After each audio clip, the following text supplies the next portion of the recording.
Your local news leader.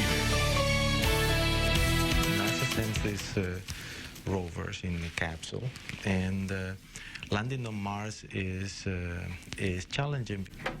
Yeah, challenging and also very expensive. But with a grant from NASA, U of I researchers are developing new technology to explore the final frontier. An engineering professor got $500,000 to test giant parachutes.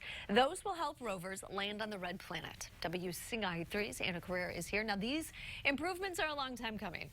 Jennifer, NASA has been using variations of the same technology since the 70s. Now, researchers are breathing new life into this project.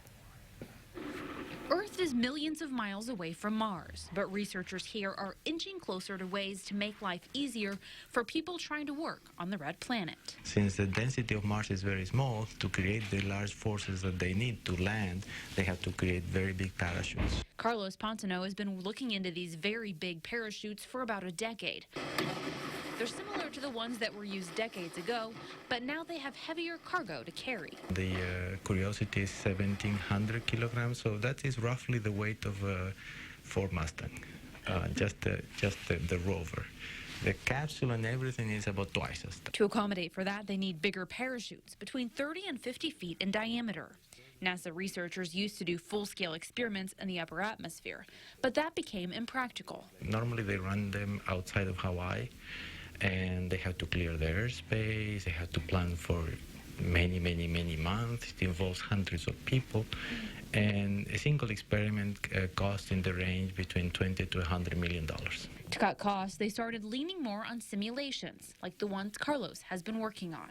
It can take thousands of computers working together to show 30 seconds of flight. One would always like to test, for sure, but you don't want to test hundreds of times. In fact, you cannot afford to test hundreds of times. But simulations, we could do hundreds of simulations. He says it's a good experience for him and his students to bridge the gap between the two planets. For people of my generation that came after all the NASA exploits of the 60s and 70s, having the opportunity to work in something that is related to space exploration is not common. And so I enjoy it very much.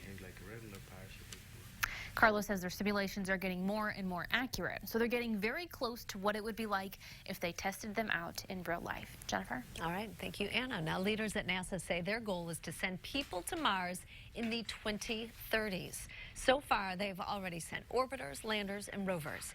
The Curiosity rover gathered information to help protect future astronauts. And the upcoming Mars 2020 rover will study Martian resources like oxygen. And our top three tonight, by the way, coming up at the